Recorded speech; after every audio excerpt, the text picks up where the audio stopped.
14 years ago, TSMC's founder, Morris Chang, invited Apple's Jeff Williams to his Taiwan home for dinner.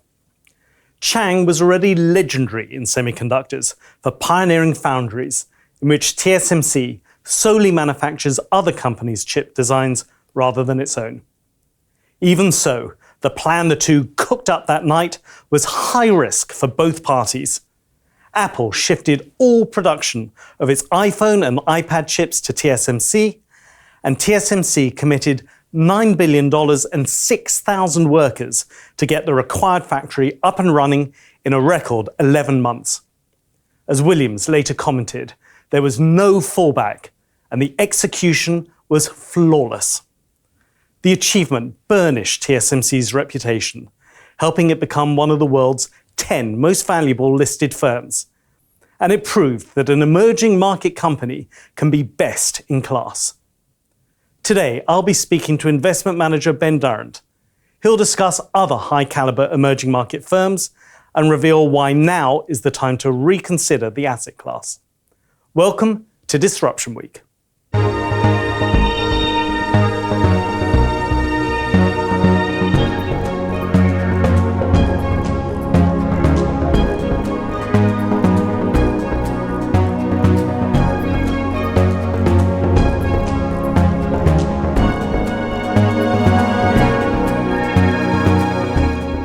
Hello and welcome.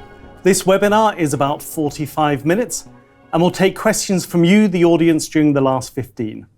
We'd love to hear what you want to know, so please use the Ask a Question tab on your screen to send your requests. Ben, thanks for joining me. Great to have you with us. Hi, Leo. It's probably a good idea to start with some definitions. So when you're considering emerging markets, which countries qualify? Of course. So the big ones are China, India, and Brazil, but you also have places like South Korea and Taiwan, which, while smaller and more advanced, also qualify because they are less easy to access for investors. Really, you can think about it from at least a Western investor's perspective as anything out with the mainstream, but still important, or as the potential that really matters, and so you should be invested in that.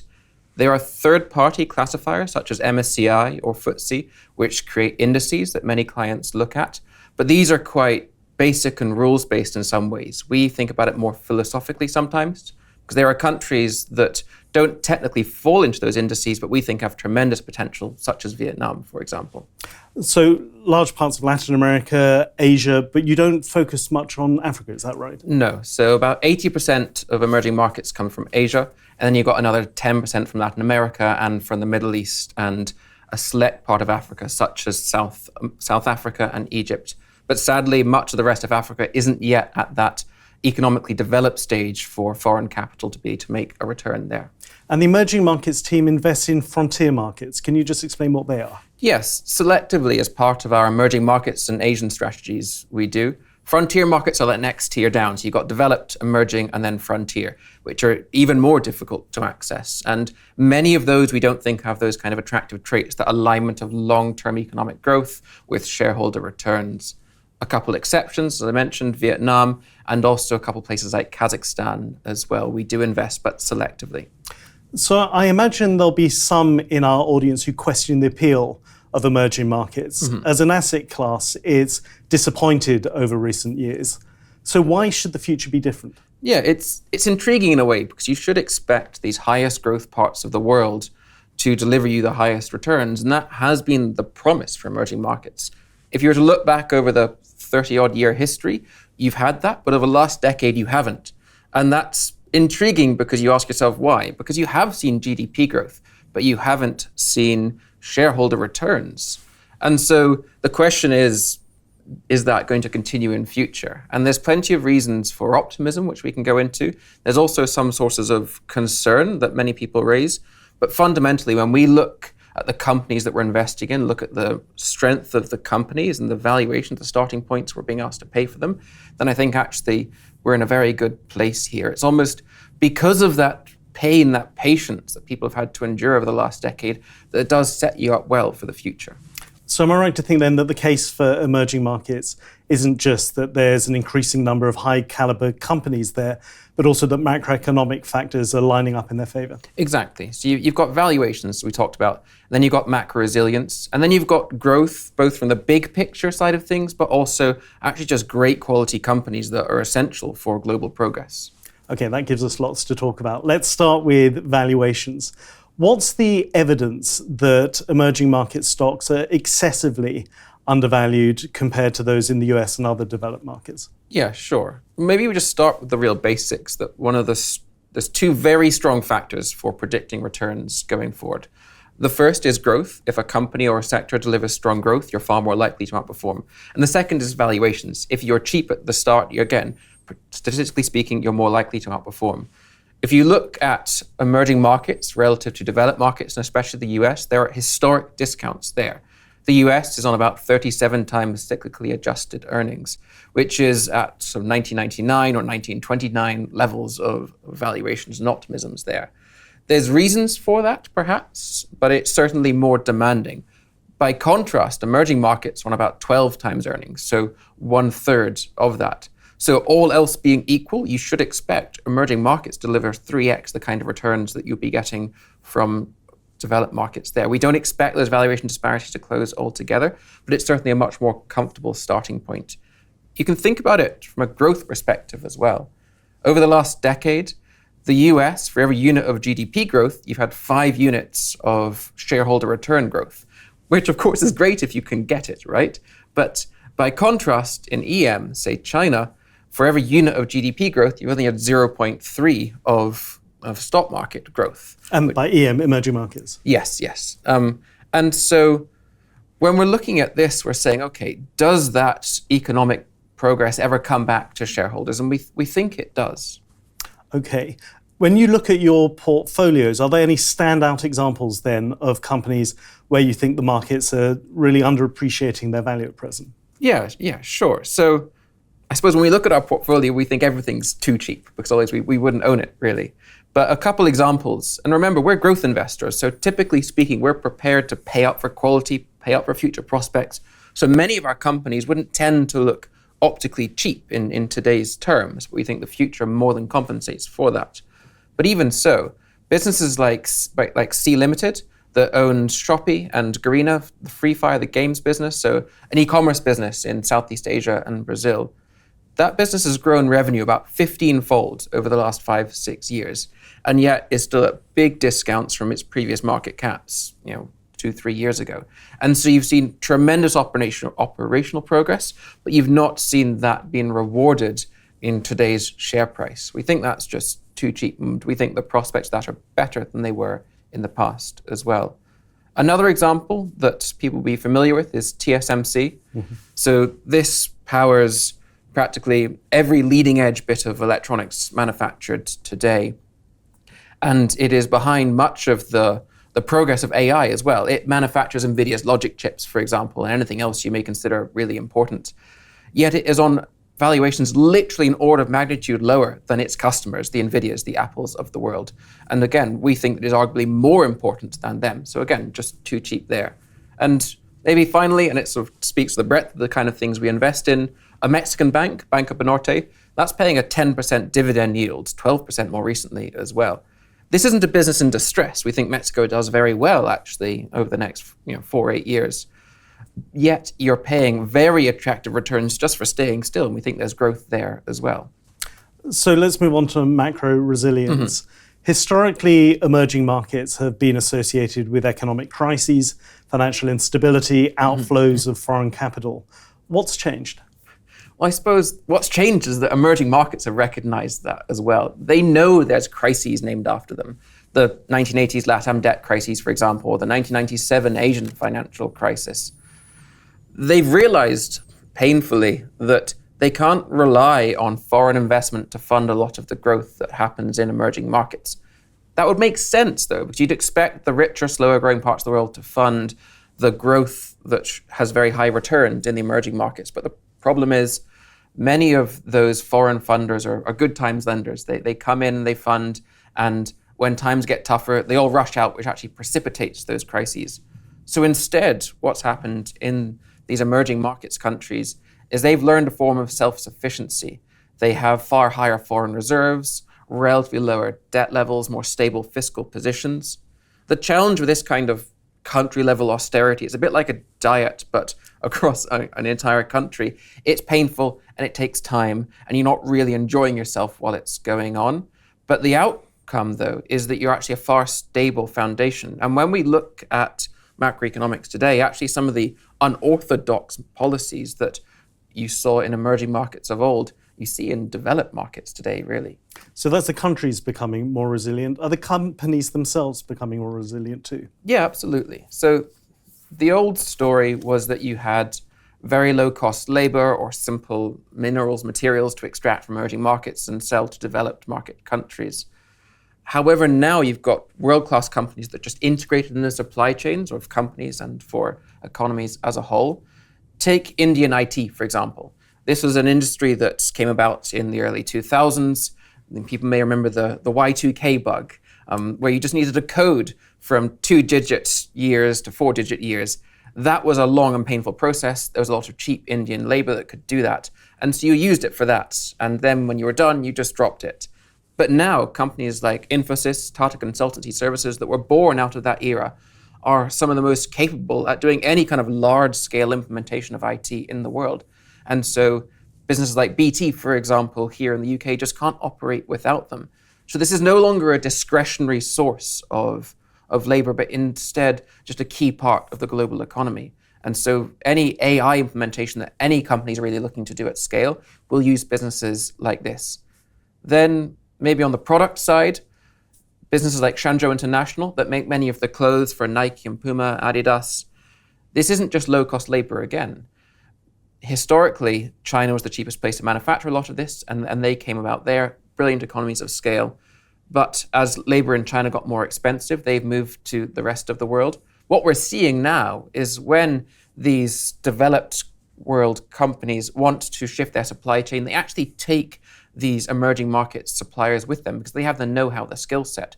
So when Nike moves from China to Indonesia or Vietnam or Bangladesh, they bring these suppliers with them because they have tremendous potential that way. So that brings us to growth as the other factor that you talked about. Bailey Gifford, of course, is a long-term investor. When we buy a stock, we look to hold it for 5 to 10 years or longer. Over that time span, then, what do you think are going to be the main growth drivers of emerging markets and their companies? Yeah, I suppose I'll start with just a lot of great growth companies. EM, for better or worse, is about 10% of global indices. So 90% is really the West developed markets, 10% is EM.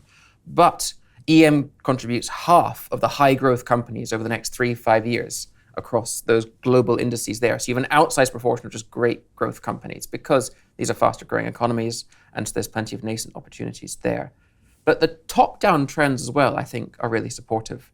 If you look at the biggest challenges that we're dealing with and the biggest opportunities as well, the energy transition has to be up there.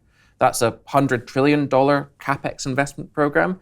And guess where the vast majority of the materials and the manufacturing is coming from? It's coming from EM. It's coming from places like China that have had the ambition, perhaps, to invest really heavily in solar, wind, and the like. And then places like Indonesia or Latin America that are endowed with a lot of those minerals as well. So we think that drives a boom there. And sorry, capex, that's capital expenditure, isn't it? Yes. Investment that is recorded on the balance sheet rather than expensed immediately. The second big change, of course, that we're all familiar with is AI, or high-performance computing. And to our earlier point, TSMC is manufacturing the vast majority of the world's leading logic chips, and then Samsung is the other one there. And the memory, again, that all comes from, or the vast majority comes from Asia as well. And so I think if you want to have anything there, you're going to need to have a lot of investment from Asia. And these aren't discretionary choices. You've seen the troubles Intel has had in the West as well. Emerging markets, Asia has won the right to be leading. And these are some of the biggest top-down trends.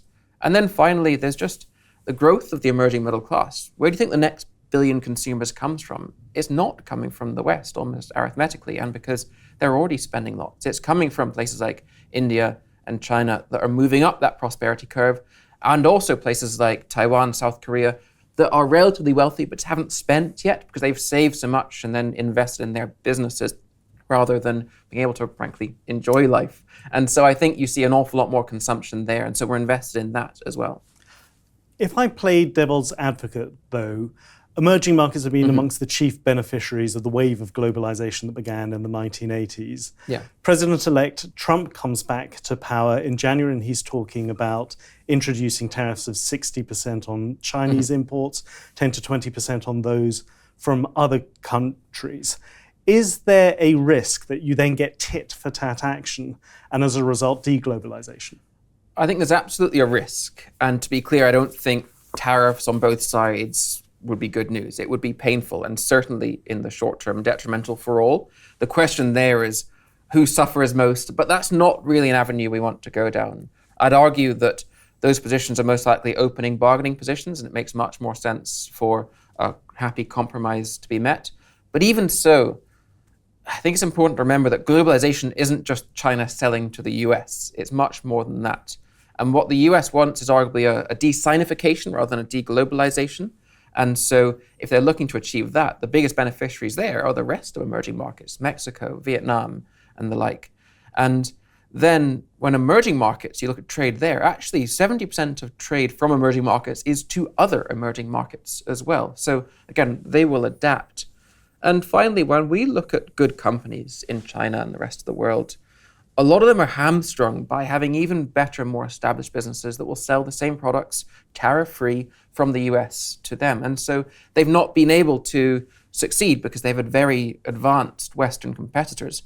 But these kind of threats of deglobalization have actually given an impetus to prioritize domestic manufacturers, domestic innovators. So you're actually seeing a boom in innovation in many sectors that we think is really intriguing. And from our perspective, as emerging markets investors with pretty depressed starting valuations, actually could drive tremendous growth there in the long term, despite, as you say, a relatively pessimistic or negative reason for that in the outset. Okay, and then if I introduce the theme that I think has been woven through a lot of this, of the increasing number of world-class companies in emerging markets to pick from. I talked about TSMC right at the start. Can you give us another example? Yeah, sure. So maybe one that we can all relate to would be a business like Coupang. So this is an e-commerce business in South Korea. I'd say the best e-commerce experience in the world. So you can order anything you want, food, groceries, by midnight, and it'll be at your door by 7 a.m. the next morning. They've out-Amazoned Amazon there, and there's still so much more room for them to go as well. Then in China, you've got the internet platforms, which offer a far superior experience, again, than we can as consumers too. The payments, the delivery, the communications, the seamless work of WeChat to connect everybody and every business together there. I think that is tremendous and underappreciated. Then maybe at the macro scale, look at businesses like BYD or Hyundai. These are some of the best cars in the world.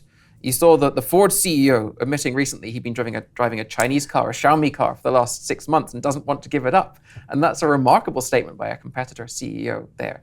So I think you're seeing underappreciated quality and innovation that means the businesses are world-class and aren't so reliant on the whims of global trade and Western sentiment. You mentioned China there. I checked before we sat down. You've visited there 3 times this year on investment trips.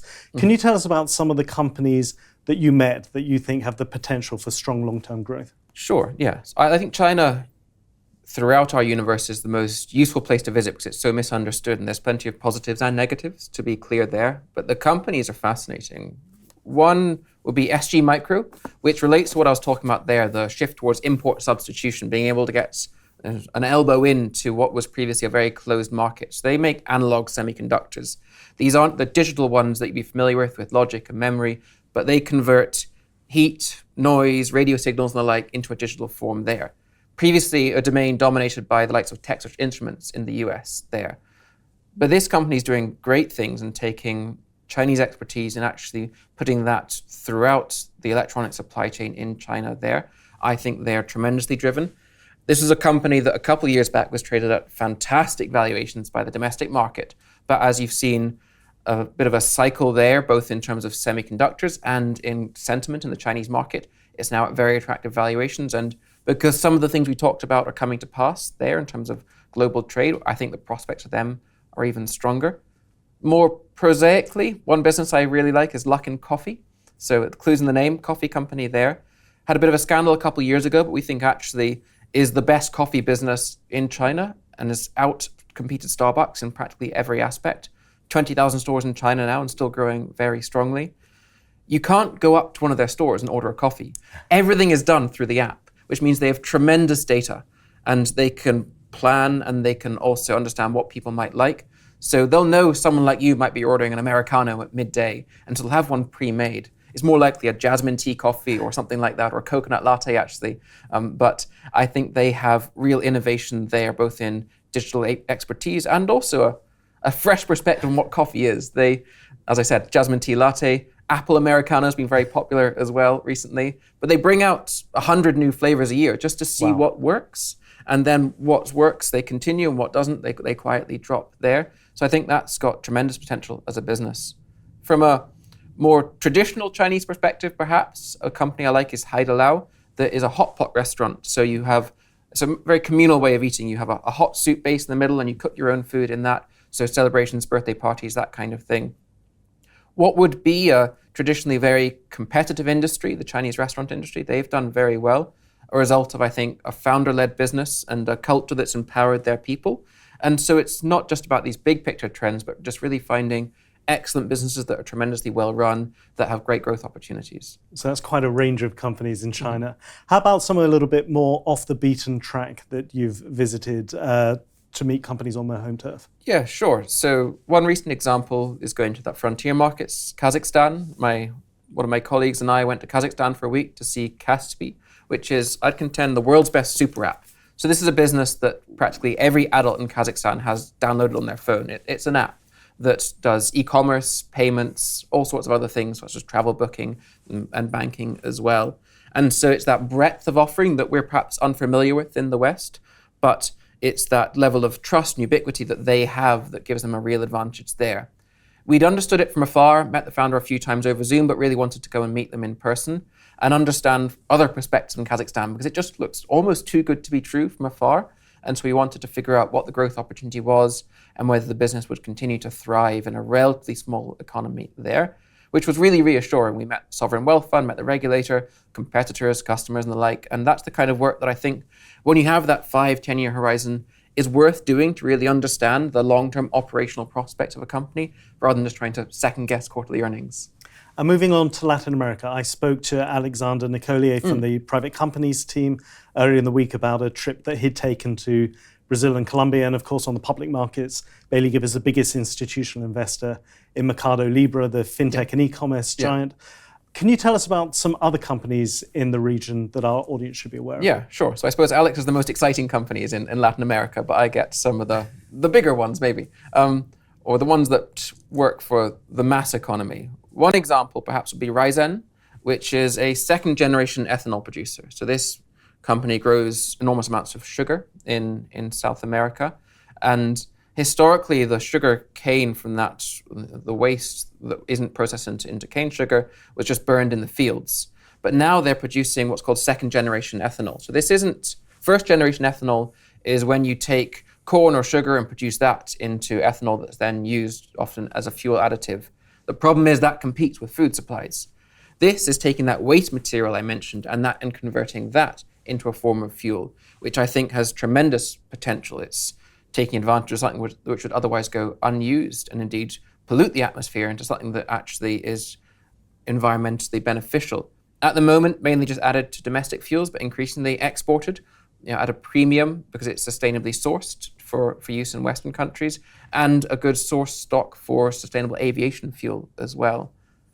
Another one would be Nubank, a financial services business, an online fintech that has done tremendous things there in creating financial inclusion, a bit like what Mercado Libre has done on the side as well, but in the much more mass market in Brazil and now Mexico as well.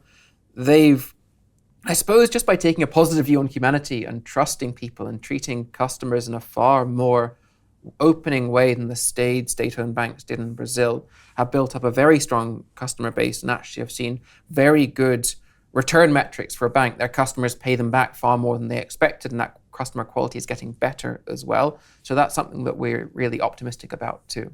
Exciting sounding companies. Yeah. Thanks, Ben. We'll be coming to audience questions soon, so if you haven't already done so, please do submit one via the Ask a Question tab on your screen. But before we do that, I want to talk about India, the world's 5th biggest economy, 1.5 billion people, and that scale works to the advantage of its domestic companies. Yeah. So can you give me an example of one that excites you? Yeah, sure. So one that I quite like that may be unexpected is a business called Policy Bazaar, which looks a lot like Compare the Market here in the UK, but just so much better. This connects Indian insurers with people who buy insurance in India, which is actually a very large market because it's a traditional source of savings as well. But in a low trust economy where you have less capable state-owned insurers often, there is tremendous value for a business like this to sit in the middle, digitize, and increase trust and awareness. The traditional model would be on the ground. Indian insurance agents often do it part-time and sell to their relatives or their friends and family in their locality there. But people don't really know what they're signing. They don't have the financial acumen to figure it out. Policy Bazaar has been very disruptive in saying, no, here's a better way.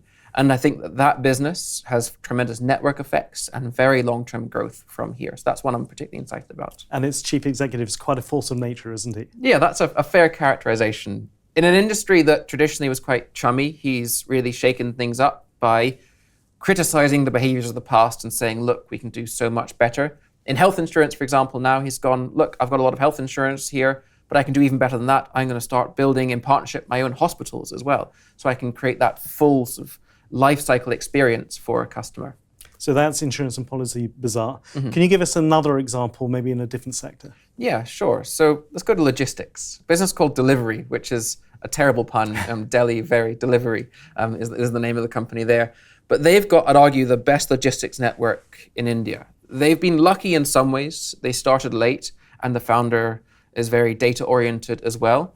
The result of starting late means that India's moved from a place of 50-odd different tax jurisdictions to one nationalized jurisdiction under GST, a kind of VAT equivalent legislation that came in about 8 years ago there. This meant they've been able to build a genuinely national network where everyone else, their older competitors, are very much state-based. This has let them build an unusual form of network, a mesh network rather than a hub and spoke network, which is far more efficient. And I think we can bring up a graphic showing the difference between a mesh network and a traditional hub and spoke model. For those who aren't familiar, can you just contrast the two? Yeah, sure. So hub and spoke is what you'd see in an airline, for example. You've got a big hub like Heathrow or Atlanta in the US, and then you fly to and from there and connecting through that hub if you're going to any of the spokes. That's very efficient to start with. And if you don't have critical mass on every single one of your interjoining networks, it works pretty well. But a mesh network is much more like the internet, for example, where you follow the most efficient route you possibly can. And initially that's pretty difficult because you might not have enough scale to go direct from, say, Maharashtra or Mumbai to Gujarat. And instead, it's more efficient to go Mumbai to Delhi and then Delhi to Gujarat instead. But when you get scale, then being able to go direct is far more efficient and lower cost there. But it is these kind of things that building up over years create competitive advantage. And this is the kind of thing that we're excited about, the willingness to think long term and push for a kind of more efficient model. And this is what we see that, again, isn't apparent in short-term results, but in long-term advantage, we think it's actually something quite special. It's a great example of long-term thinking. Thank you. Time for some audience questions now. Let's see what you've sent in.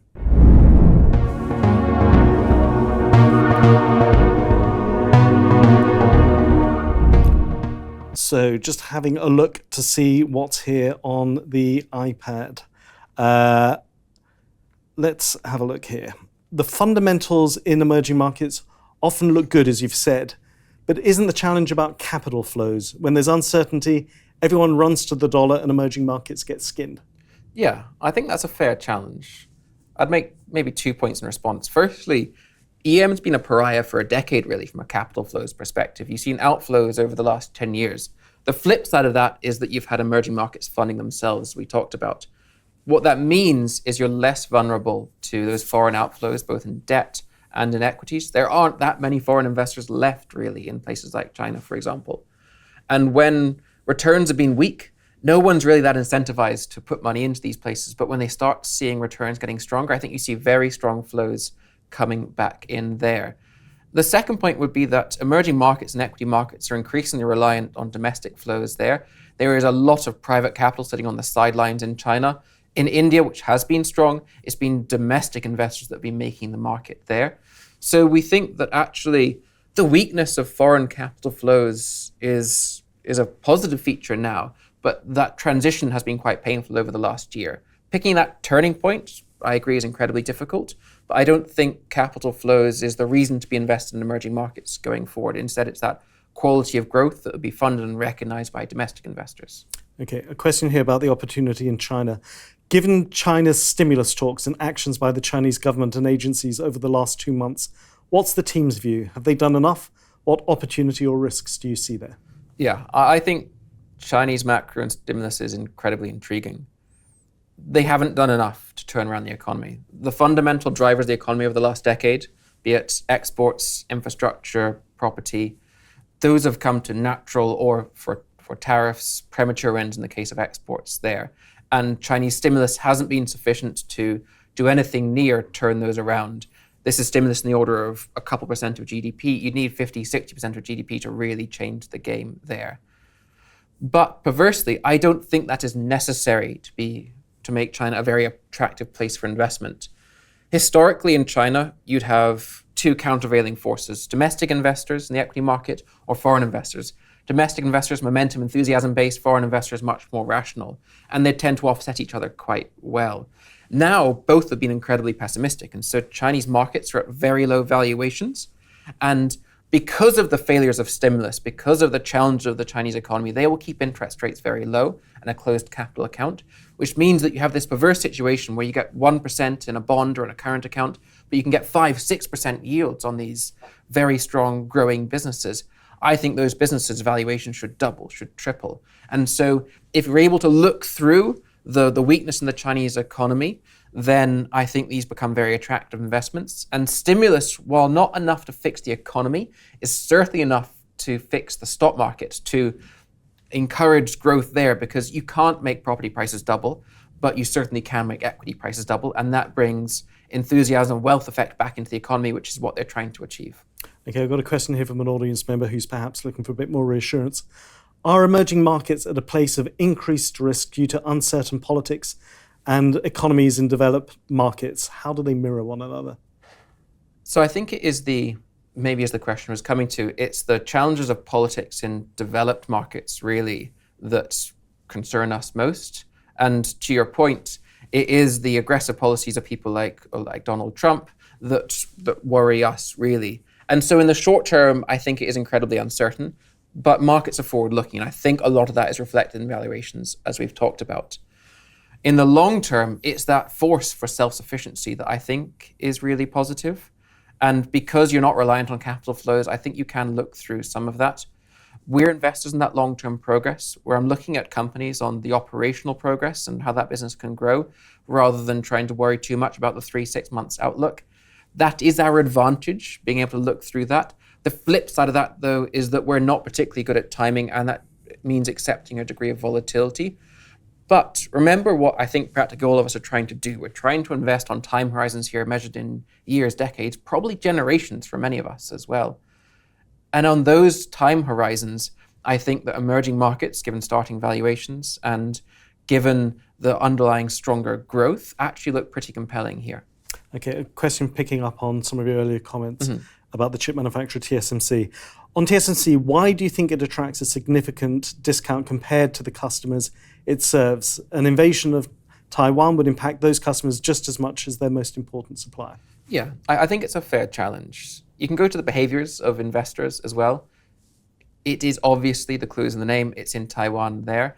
And frankly speaking, if you saw some kind of action between China and Taiwan, and for whatever reason, TSMC became uninvestable and their customers were hit just as well, you would get berated by your clients for investing in TSMC when this was obvious. Whereas you wouldn't get berated if you're investing in NVIDIA, investing in Apple, for example. So there's a degree of no one ever gets fired for buying IBM, for example, there.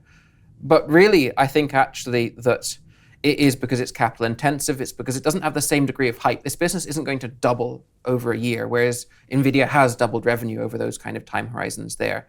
But over the longer term perspective, I think it's actually a far stronger business because it chooses to deliberately, I suppose, avoid indulging in short term. They don't profit maximize in the short term. That gives them a tremendous stability in the long term, which means that no one can get that excited. And it's a very large company in a pretty small market in Taiwan as well. So we think it is structurally undervalued and will always remain structurally undervalued, which we really like from our perspective. But to your point, I suppose it means that you need to have that long-term perspective because you can't get in and out for just a quick turn. And a follow-up on India. Do you think it's now become too expensive? The short answer would be yes. We found this difficult because, as I said earlier, a lot of the valuations have been driven by domestic flows. You've seen very large foreign outflows. And so it's almost easy to say, oh, we're cleverer than you. We understand what's going on. Paying 130 times for a supermarket chain, isn't this bonkers? But actually, it's continued to do very well there. I think that, as we talked about earlier, prospective returns in India are pretty low at the overall market level. It's corrected quite a bit over the last few weeks, few months, and I think we'll have further to go. Those domestic flows are driven by systematic investment plan flows, sticky, pretty price-insensitive flows from people who are often first-time investors there. I think when those go away, or at least abate, it'll be very positive for the market. But our funds are relatively underweight India. We're much more enthusiastic about growth prospects elsewhere in Asia and undervaluation in places like Brazil and China, to earlier comments. We're nearly out of time. We've got lots of questions here, so I want to get through a couple of them quickly. Back to definitions. At what point do emerging countries become developed countries? We seem to have classified the same group of countries as emerging for more than 30 years. Yeah, good question. You've seen places like Israel that have been promoted. You've places like Greece that were promoted and then went straight back in again to post the Euro crisis back into EM. There's a degree of classification choice by the MSCI. You need to have complete English language disclosure, which is why Korea isn't there. You need to have access for foreign flows as well. But I think it is an arbitrary decision. Korea has higher GDP than Italy, for example. From my perspective, there are places that are just difficult to invest in, which I think is why they are still kept as EM, but are tremendously important there. And you need a specialism to be able to invest in there. So I think in a way it's a benefit for these countries that they are still in EM because they get focused on by people like ourselves rather than ignored by DM investors that just focus on the US and Europe. And one very last question. Can you tell us about which holdings in Vietnam excite you, and keep it brief? Sure, I'll give you two. Mobile World, the best retailer there, and electronics and now grocery, and then FPT, a leading IT services company that is servicing people in Japan and the US that is doing tremendous things and far cheaper than those in India. That's great, Ben. Feels like we've done quite the world tour. We haven't had time to answer all your questions, but we'll aim to respond to some of those that we didn't get to on our Disruption Week website. Details of that coming up in a minute. Ben, we're nearly out of time, but before we go, could you leave the audience with one final thought? Sure. And I suppose to some of the questions, there's plenty of behavioral biases and uncertainties when you're investing far from home, particularly when you haven't been paid for that the last few years. Newspaper headlines do nothing to reassure as well, because that sells. But what goes underreported really is that steady, silent march of human progress. And that's what drives returns in the long run. That's what's led to the success of the whole world. And EM is not an exception there. And given these starting valuations, we think that returns are incredibly compelling because those fundamentals are there. And that's what will drive future progress. Ben, it's been great talking to you. Thank you. Thank you, Leo. And that brings us to the end of our final topic for this Disruption Week. I hope you've enjoyed this and the past day's events. You may be aware we had to postpone our session on the age wave, but we still intend to record the conversation, and we'll let you know when you can get the briefing about companies taking advantage of us living longer but having fewer children.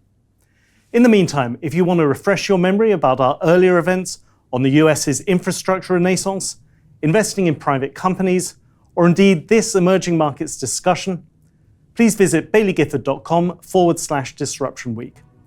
If you have any follow-up questions or suggestions for future Disruption Week topics, please get in touch with your client contact or email us at disruptionweek@baileygifford.com. And if you haven't already done so, please also check out our podcast, Short Briefings on Long-Term Thinking, where I quiz our investment managers throughout the year. But for now, that's it. Thank you and goodbye.